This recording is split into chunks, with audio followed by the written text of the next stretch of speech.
I think the original sin of the globalist economic model rests in China and the suppression of the Chinese people, right? That's how they get their cheap labor. They ripped jobs away from the United States, transported them overseas, and that's the only way that the economic model favored by people exists. And that's why you saw all these people work so hard to cover up the origins of COVID-19 in the mainstream media, because they knew if everyone knew that COVID-19 came from the Wuhan Institute of Virology, from the Chinese Communist Party, that would have led to taking down the CCP. So that's why you see on every issue, every mainstream media outlet, even some more mainstream conservative media outlets too, always running cover for the Chinese Communist Party. And I don't think that people quite understand that there are multi-billion-dollar political warfare efforts emanating out of Beijing, specifically trying to curate talking heads in American media. I'm certain not on Real America's Voice, but on other networks, to push the talking points that the Chinese Communist Party chooses. We've uncovered that groups like the China United States Exchange Foundation have been paying to take journalists from basically every news outlet,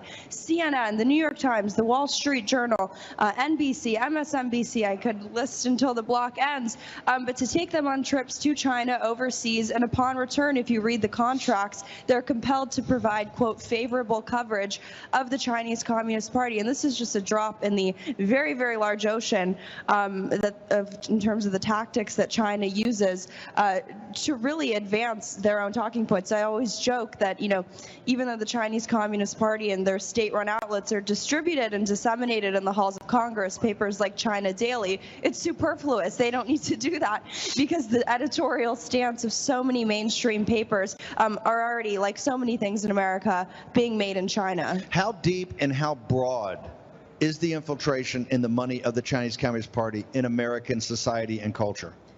I'll answer that with an anecdote. There's an elementary school classroom of second graders in Washington that's in a pen pal program with Xi Jinping. And I know that might be shocking to people. A pen pal program with, you know, a mass dictator, a mass murderer. And that shows you that if we're subjecting people in second grade to basically writing pen pal letters to Xi Jinping, it goes all the way to the top of this country, all the way to 1600 Pennsylvania Avenue.